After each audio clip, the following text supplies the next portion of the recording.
The massive council chamber fell silent as the holographic display showed the wreckage floating in space. Twisted metal and debris were all that remained of the Zephyrian pirate fleet. 12 ships had attacked a single human merchant vessel, called the Dancing Bear. Now those 12 ships were nothing but scattered pieces drifting in the void. Admiral Cathvar of the Altarian Navy stared at the tactical data with his 4 eyes wide. His blue-scaled hands trembled slightly as he reviewed the combat footage. The human ship had seemed defenseless at first. It carried no visible weapons and showed up on scanners as a simple cargo hauler. But when the pirates demanded surrender, everything changed. The Dancing Bear had turned to face the attacking fleet. In the span of 30 seconds, it fired weapons that no scanner had detected. Each shot found its target with perfect accuracy. The pirate ships exploded one after another like fireworks in the darkness. When it was over, the human ship continued on its route as if nothing had happened. "How is this possible?" asked Senator Vashasti, her insect-like head clicking nervously. The representative from the Veltar hive wore the traditional robes of her people, but her usual calm was gone. "Our intelligence reports showed that ship as unarmed." Ambassador Chen Wei sat quietly at the human delegation table. The elderly man with gray hair and calm eyes had served as Earth's representative to the Galactic Council for 10 years. He had seen this conversation many times before.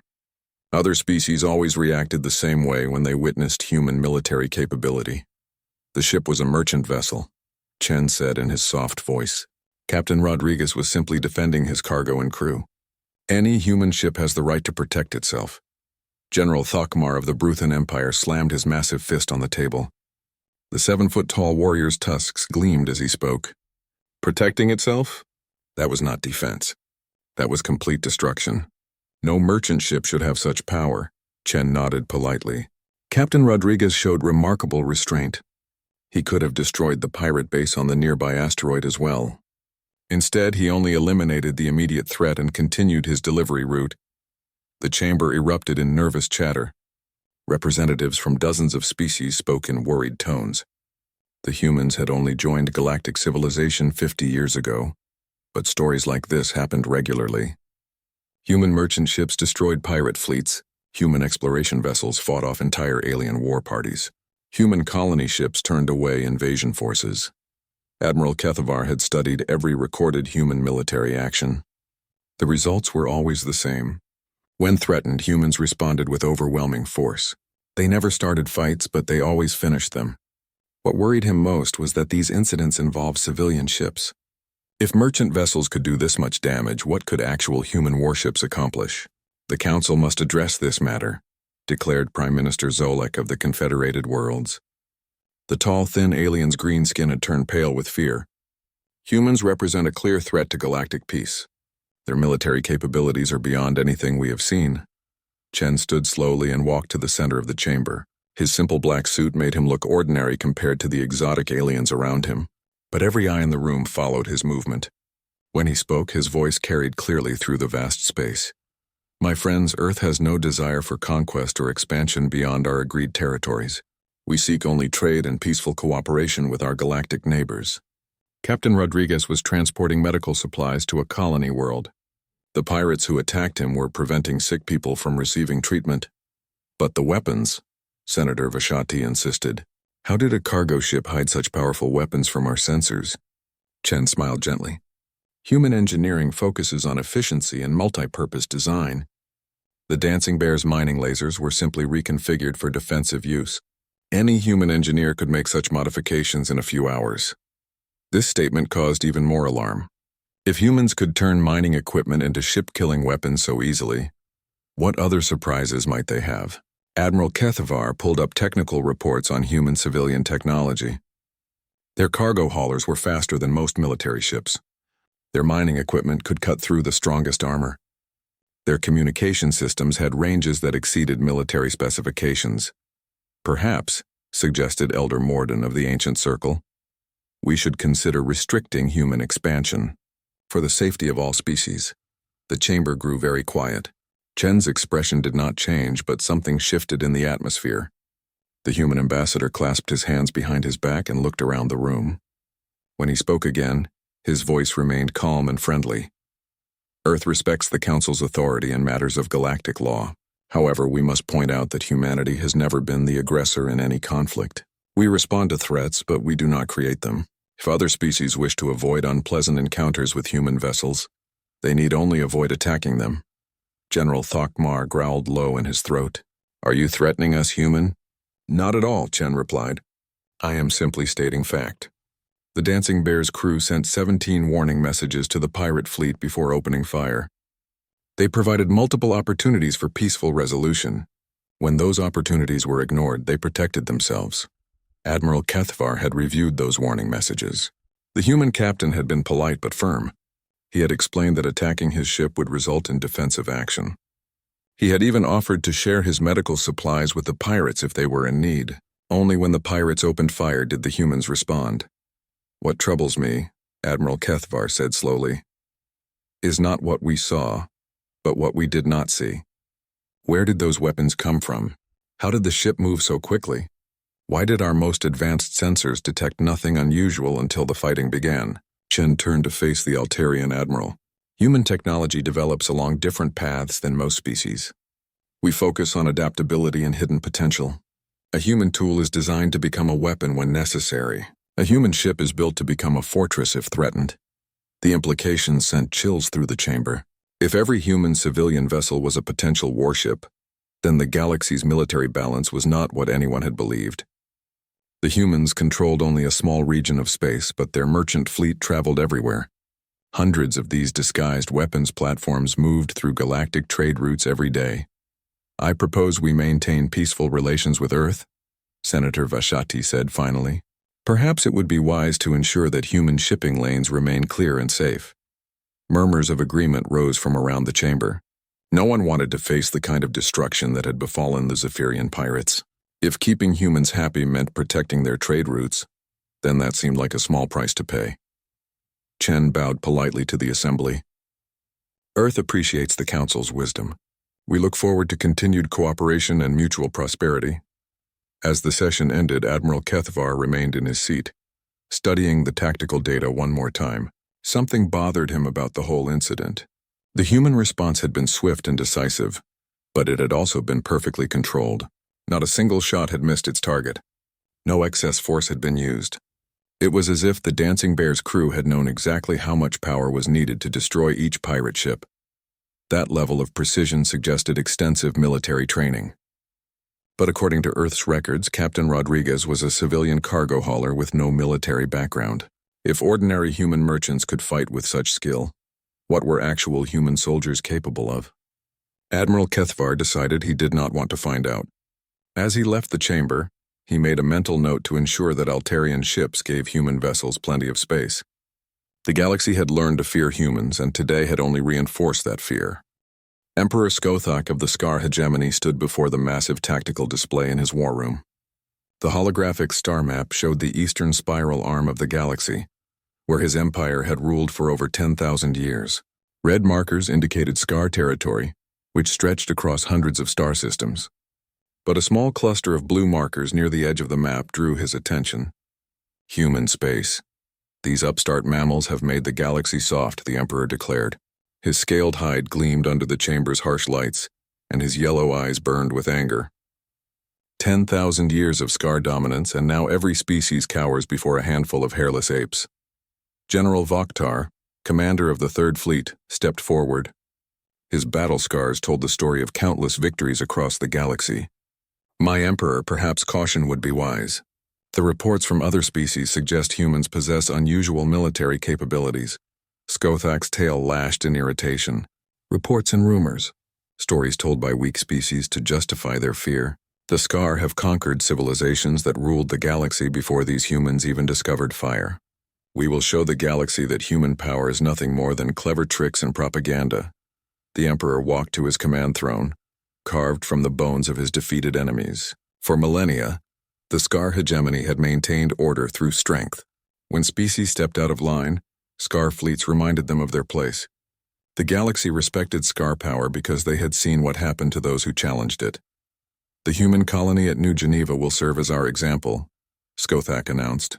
We will crush their defenses and occupy their world. When the galaxy sees humans kneeling before Scar warriors, this foolish fear will end. Admiral Zekthos, leader of the naval forces, consulted his tactical computer. New Geneva is defended by a small human fleet. Our intelligence suggests 12 ships, all civilian-class vessels converted for defense duties. They pose no threat to a proper Scar battle fleet. The Emperor smiled, showing rows of sharp teeth. Assemble the Third Armada. 3,000 ships should be sufficient to make our point.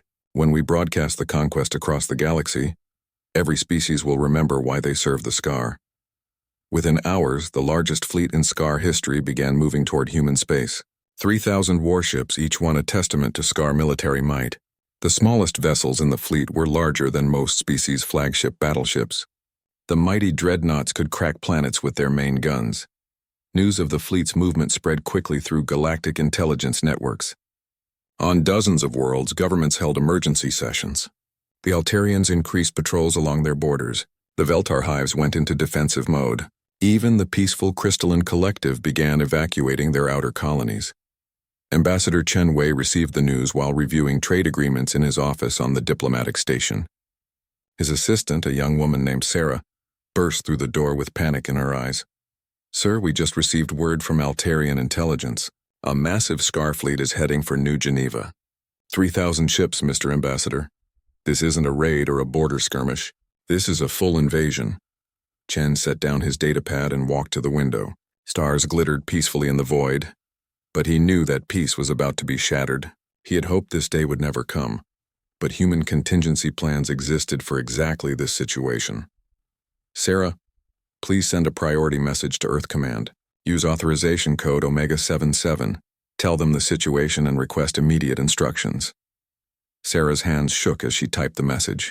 Every species in the galaxy knew what happened when major powers went to war. Entire star systems could be devastated. Billions of innocent lives hung in the balance. The reply from Earth came within minutes. Chen read it twice, then locked the message in his secure files. The words were simple but carried implications that would reshape the galaxy. Meanwhile, the Scar fleet dropped out of hyperspace at the edge of the New Geneva system. The human colony orbited a pleasant yellow star, with 3 million colonists living on a world they had terraformed from a barren rock. Farms and cities dotted the surface, connected by transport networks that gleamed in the sunlight. General Vokhtar stood on the bridge of his flagship, the Bone Crusher. His sensors showed the defending human ships moving to intercept. 12 vessels against 3,000. The odds were so ridiculous that he almost felt sorry for the humans. "Open a channel," he ordered. "Let us offer them the chance to surrender." The main screen flickered to life, showing the bridge of the human flagship. A middle-aged woman in a simple uniform faced the camera.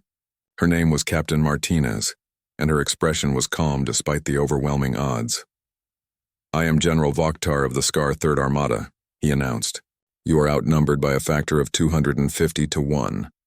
Surrender your colony and your ships will be allowed to depart." Captain Martinez studied the tactical display beside her command chair. 3,000 enemy contacts filled her screen like a swarm of angry insects. Her own 12 ships looked tiny in comparison. "General Vokhtar, I am Captain Elena Martinez of the New Geneva Defense Force. This colony is under the protection of Earth. I must ask you to withdraw from this system immediately." Vokhtar laughed, a harsh sound that echoed through his bridge. "Earth is thousands of light years away, human. You have 12 ships against my armada. Be reasonable. General, I have sent word to Earth about your arrival. I strongly advise you to reconsider your position." The Scar general cut the transmission and turned to his tactical officer. "Begin the attack. Destroy their ships quickly, then secure the planet."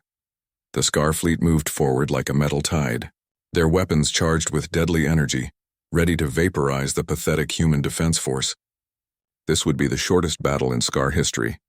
The human ships spread out in a defensive formation, their small hulls dwarfed by the approaching armada.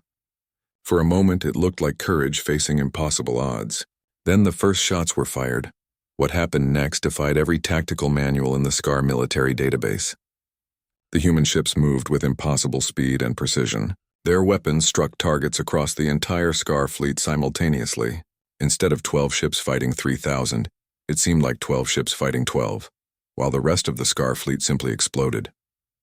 Within 2 hours, 90% of the Third Armada was debris. The survivors found themselves trapped by human ships that appeared and disappeared at will. General Vakhtar's flagship drifted powerless, its engines destroyed and its weapons offline. Captain Martinez's face appeared on his screen again. This time her expression was grim. "General, Earth Command has been notified of your attack on our colony. A response fleet is already on its way. I suggest you use whatever time you have left to make peace with your gods." Vakhtar stared at the tactical display in horror.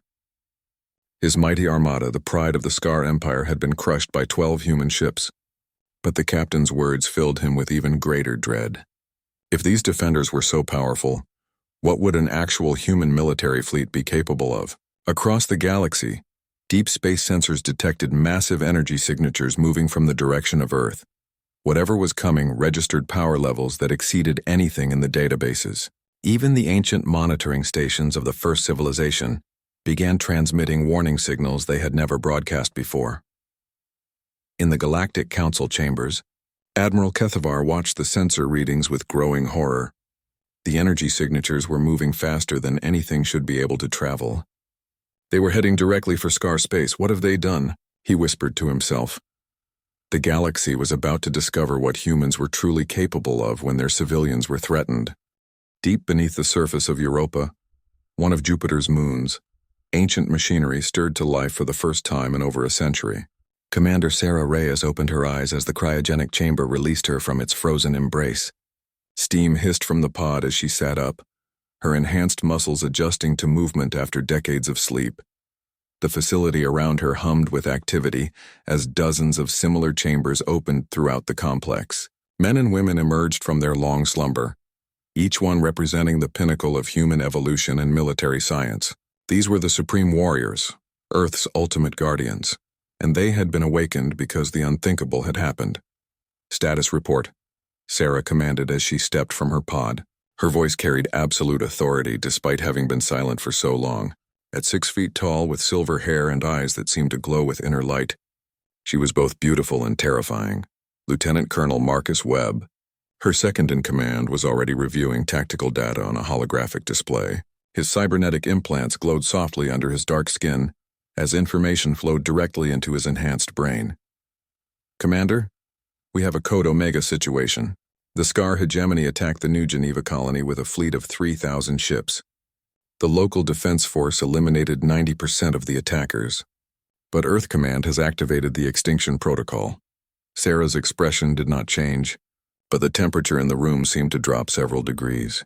The extinction protocol had only been authorized 3 times in human history, and never against a galactic power. It meant that a species had crossed the line from threat to existential enemy. "Civilian casualties?" she asked. "None. Captain Martinez and her people protected the colony perfectly, but the attack itself triggered automatic responses. The hegemony struck at civilians with overwhelming force. According to our mandate, that requires complete neutralization. Around them, other Supreme Warriors prepared for deployment. These were not ordinary soldiers enhanced with standard military augmentations. Each warrior represented decades of genetic manipulation, cybernetic integration, and training that broke the limits of human possibility. They moved with fluid grace that seemed to defy physics, and their eyes held the cold fire of barely contained power. Major Diana Chen, the unit's tactical specialist, approached with additional intelligence. Her Asian features were unmarked by age despite her 90 years of life, a benefit of the genetic modifications that made her superhuman.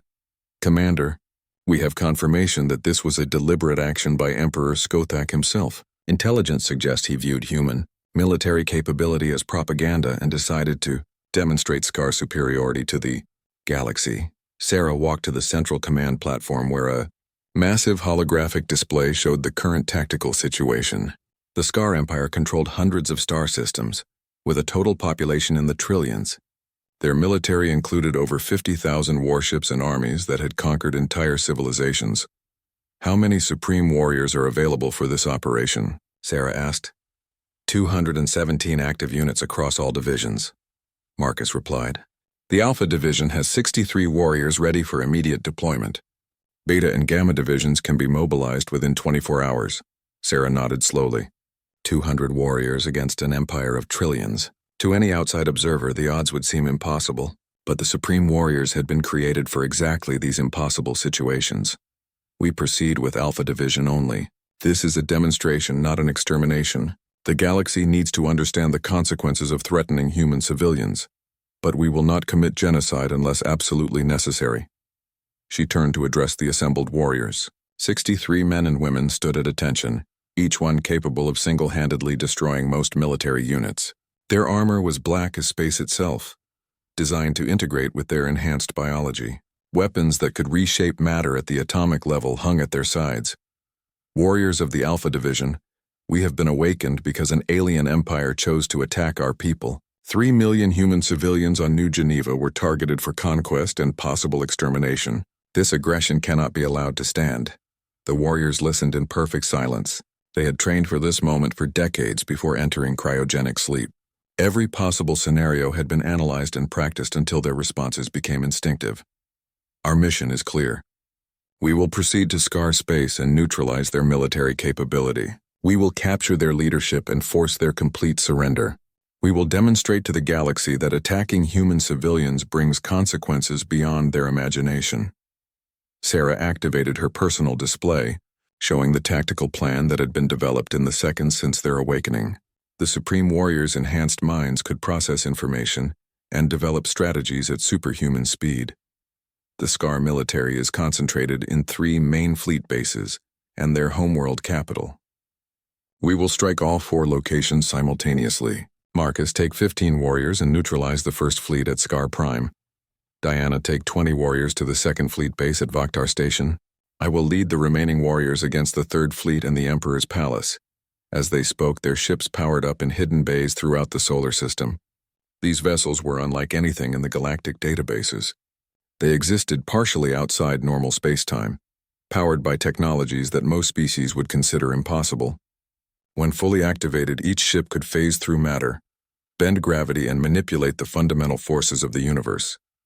Remember, Sarah continued, we are not conquerors, we are protectors.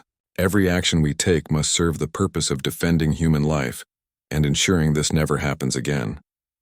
The galaxy will judge us by what we do in the coming hours. The warriors dispersed to their ships with mechanical precision. Within minutes, the first vessels began emerging from their hiding places. To outside observers, they seemed to simply appear in space, phasing into existence like ghosts becoming solid. Across the galaxy, deep space monitoring stations detected the energy signatures and immediately sent emergency alerts to every government. The readings were beyond anything in their experience.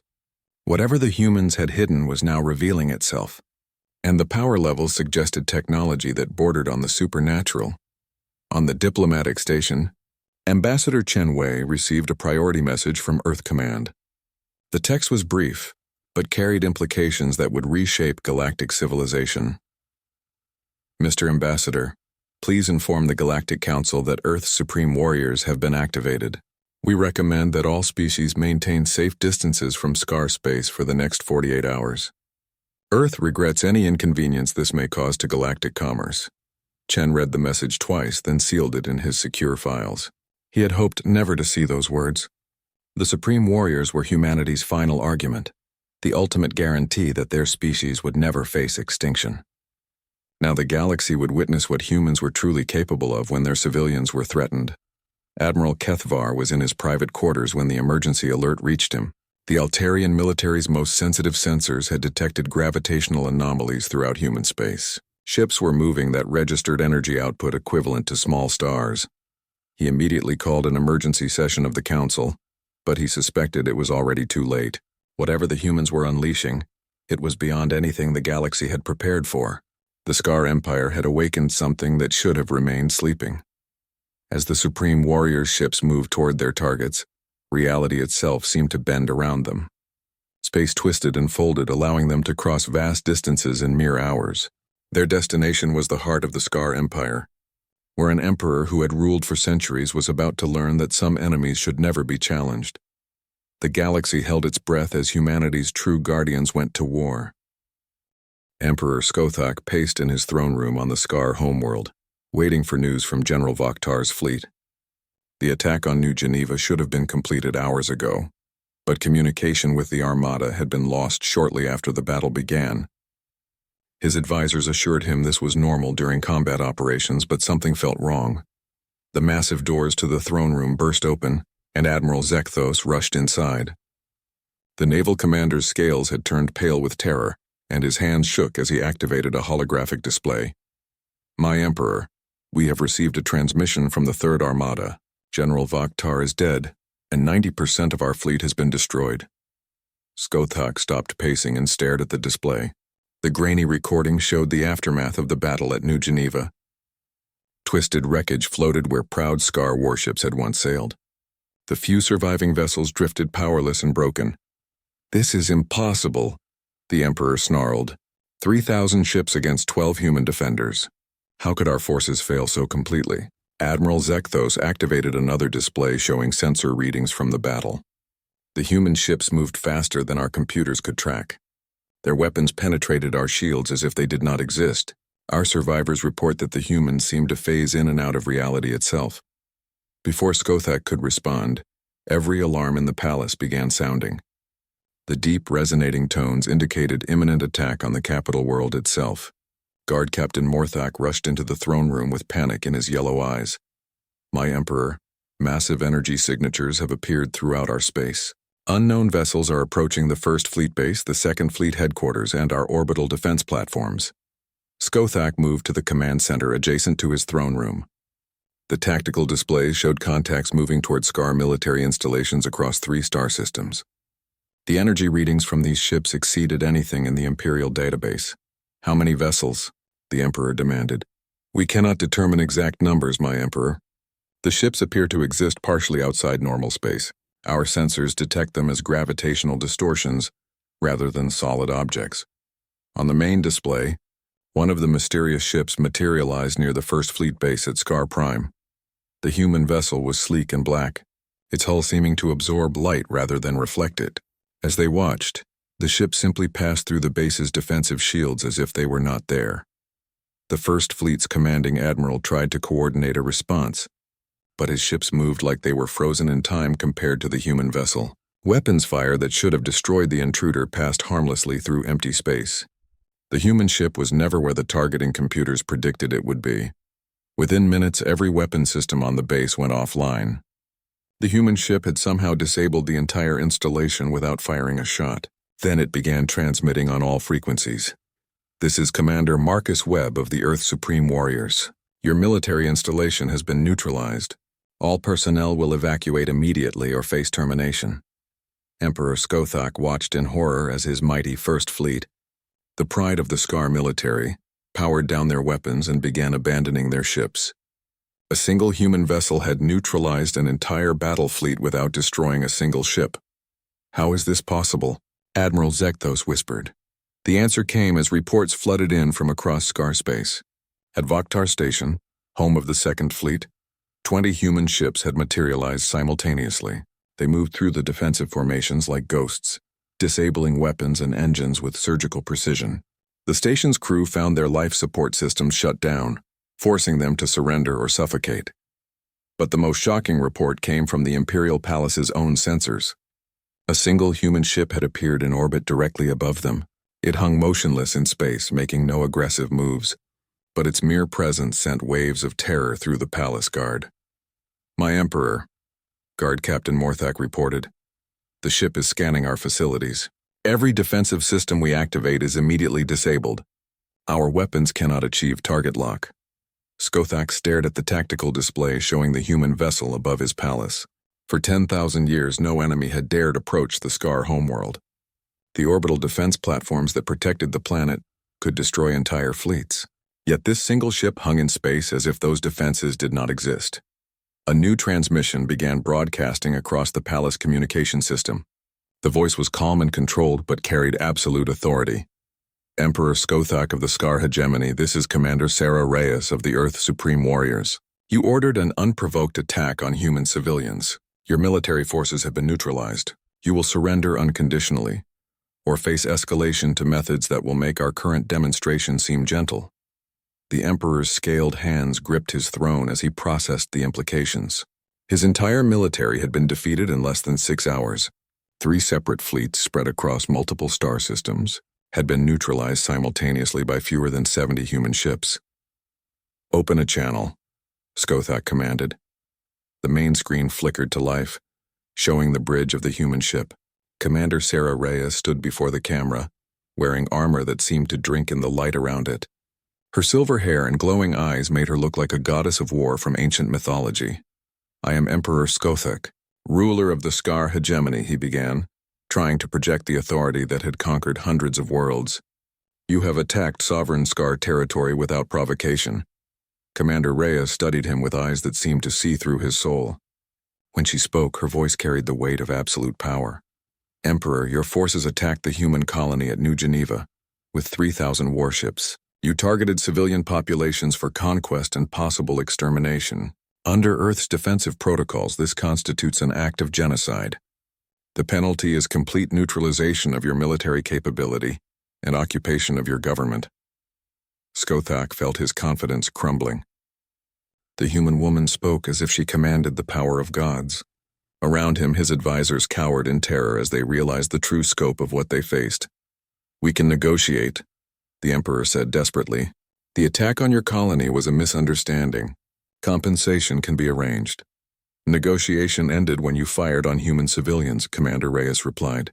"You have 1 hour to surrender unconditionally. If you refuse, we will demonstrate capabilities that your species cannot survive." The transmission ended, leaving the throne room in stunned silence. Emperor Skothak, who had ruled an empire for over 3 centuries, found himself faced with a choice no Scar ruler had ever contemplated. Surrender completely to an alien species or face extinction. Admiral Zekthos reviewed the tactical reports one more time, hoping to find some option for resistance. But the truth was undeniable. The human ships operated with technology that seemed to violate the basic laws of physics. They could phase through matter, manipulate gravity, and disable any system they chose to target. "My Emperor," the Admiral said quietly, "we have no effective response to their capabilities. Our weapons cannot hit their ships. Our shields cannot stop their weapons. They have neutralized 3 entire fleets without suffering a single casualty." Around the galaxy, other species watched the unfolding destruction with growing terror. The Scar Empire, which had dominated the eastern spiral arm for millennia, was being dismantled by a handful of human ships. Emergency sessions convened on dozens of worlds as governments realized that everything they thought they knew about military power had just become obsolete. On the diplomatic station, Ambassador Chen Wei addressed an emergency session of the Galactic Council. The chamber was filled with representatives from species that had suddenly discovered they lived in a universe where humans possessed godlike military capabilities. "My friends," Chen said calmly, "Earth's supreme warriors are conducting a limited operation to neutralize the threat posed by Scar aggression. We have no territorial ambitions beyond our current holdings. Once the Scar military has been neutralized and their leadership secured, normal galactic commerce can resume." Admiral Kethvar stared at the tactical displays showing human ships throughout Scar space. "Mr. Ambassador, how many of these supreme warriors exist?" Chen paused before answering, choosing his words carefully. "Admiral, what you are witnessing represents a small fraction of Earth's defensive capabilities. We sincerely hope that no other species will require a larger demonstration." The chamber fell silent as the implications sank in. If this was only a small demonstration, what was humanity truly capable of? The galaxy had feared human military power based on encounters with their merchant ships and colonial defense forces. Now they realized those fears had been woefully inadequate.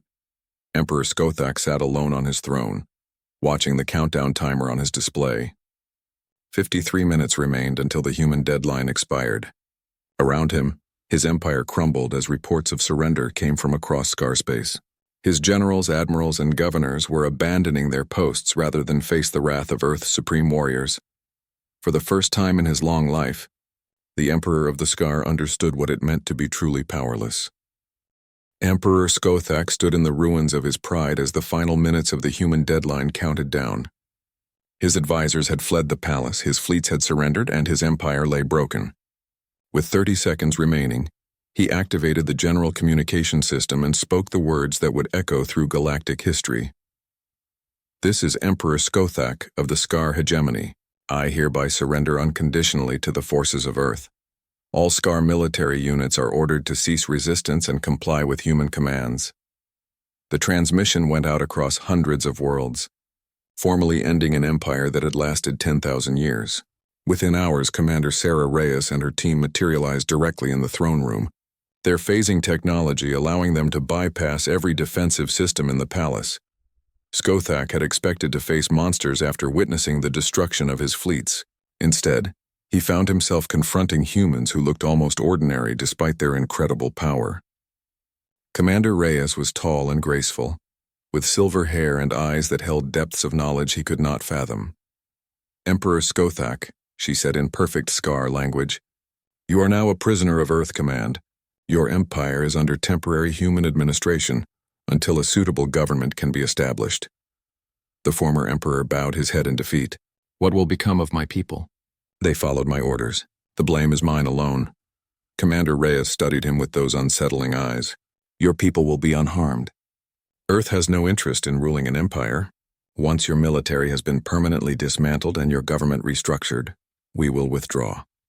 The SCAR will be free to govern themselves within certain limitations." Within weeks, the news spread throughout the galaxy. The SCAR Empire had not just been defeated. It had been completely conquered in less than 24 hours. Human forces now occupied key positions throughout SCAR space, but they made no move to claim territory or resources. Instead, they began the systematic destruction of every major weapon system in the Empire. The message was clear to every species in the galaxy: attack human civilians and face complete annihilation of your military capability. But more importantly, the humans had shown restraint even in total victory. They could have exterminated the SCAR population, but chose mercy instead. On the diplomatic station, the Galactic Council convened for the most important session in its history. Representatives from hundreds of species gathered to address the new reality of human military supremacy. The chamber buzzed with nervous energy as delegates tried to process what they had witnessed. Ambassador Chen Wei stood at the center of the room, his calm demeanor unchanged, despite commanding the most powerful military force in galactic history. When he spoke, every being in the chamber listened with absolute attention. "My friends, Earth wishes to address certain misconceptions that may have arisen from recent events. The Supreme Warriors are not conquerors or tyrants. They are guardians, awakened only when human civilians face existential threats. Now that the SCAR situation has been resolved, they will return to their hidden bases and resume their long watch." Senator Vashati of the Veltar spoke first, her insect voice trembling slightly. "Mr. Ambassador, the galaxy has witnessed capabilities beyond our understanding. How long have these Supreme Warriors existed?" Chen clasped his hands behind his back, a gesture that had become familiar to the Council. "The Supreme Warriors were created during humanity's early expansion into space.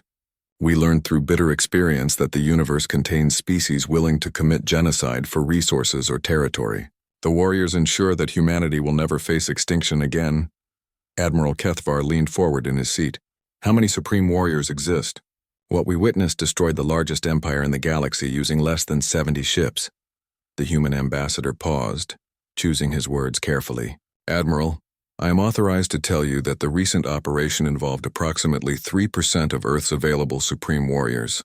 Beyond that, the numbers remain classified for obvious security reasons." The chamber erupted in shocked murmurs. 3%? If such a tiny fraction of their force could conquer the SCAR Empire, what could their full strength accomplish? Some delegates began calculating the implications and found themselves facing numbers that defied comprehension. General Thokmar of the Bruthan Empire rose to his feet, his massive frame trembling with barely controlled fear.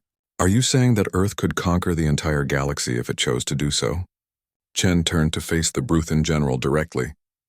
"General, Earth has absolutely no desire to conquer anyone. We are traders and explorers, not empire builders. The Supreme Warriors exist solely to protect human life and ensure our species' survival. They have no other purpose." "But the capability exists," Admiral Kethvar pressed. "The capability exists," Chen confirmed. "Just as every species in this chamber possesses the capability to make war on their neighbors. The question is not what we can do, but what we choose to do. Earth chooses peace, trade, and cooperation with all species willing to reciprocate." Over the following months, the galaxy settled into a new equilibrium. Trade routes shifted to favor human space, not out of coercion, but from the simple desire to remain on humanity's good side. Species that had been planning expansion into human territory quietly abandoned those plans. The phrase human space became synonymous with absolutely forbidden territory in most galactic languages. Pirate attacks on human vessels ceased entirely. No species wanted to risk awakening the Supreme Warriors again. In the former Scar territories, human administrators worked with local populations to establish democratic governments. The massive weapons factories that had supplied the Empire's war machine were converted to civilian manufacturing. Planets that had suffered under Scar rule began to prosper, as their resources were directed toward peaceful development rather than military conquest. Commander Sarah Reyes stood on the observation deck of her ship as it prepared to return to its hidden base. The galaxy spread out before her, filled with countless civilizations that now knew the true cost of threatening human civilians. She felt no pride in the destruction her forces had wrought, only satisfaction that the mission had been completed successfully. Lieutenant Colonel Marcus Webb joined her at the viewport. "The last Scar weapons platforms have been neutralized, Commander. All Supreme Warrior units are ready to return to standby status." Sarah nodded slowly. "How long until the next activation, do you think?" Marcus considered the question carefully. "Based on galactic behavior patterns and the demonstration we just provided, I estimate at least 500 years before any species considers threatening human civilians again." "Maybe longer." "Good," Sarah replied. "The longer we sleep, the better. Our purpose is to prevent wars, not fight them." On a neutral space station near the border between human and Altarian space, Admiral Kethvar met with General Martinez for an informal discussion. The Altarian had requested the meeting to better understand human military doctrine. "General," Admiral Kethvar began, "my government wishes to ensure we never accidentally provoke a hostile response from Earth. Can you provide guidance on human military protocols?" General Martinez, a career officer who had witnessed the Supreme Warrior's deployment, smiled grimly. "Admiral, the rules are very simple. Treat human civilians with respect, honor our territorial boundaries, and conduct trade according to established agreements. As long as you do those things, you will never see our military forces. But if we violate those principles, then you would face the same response as the Scar Empire. The Supreme Warriors do not negotiate compromise or show mercy to those who threaten human civilians. They exist to ensure that humanity survives no matter the cost to our enemies." Admiral Kethvar absorbed this information carefully. "How many Supreme Warriors exist, General?" "The ambassador said the Scar operation used only 3% of your available forces." General Martinez looked out at the stars through the station's viewport. "Admiral, what you witnessed was indeed a small fraction of our capability. But I will tell you something that might provide comfort.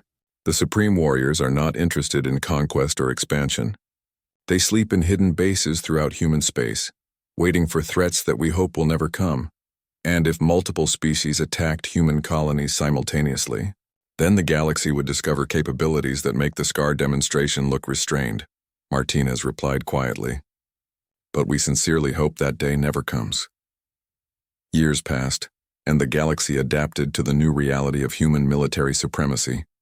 The Galactic Council established new protocols for interaction with human vessels. Shipping lanes through human space became the safest routes in the galaxy.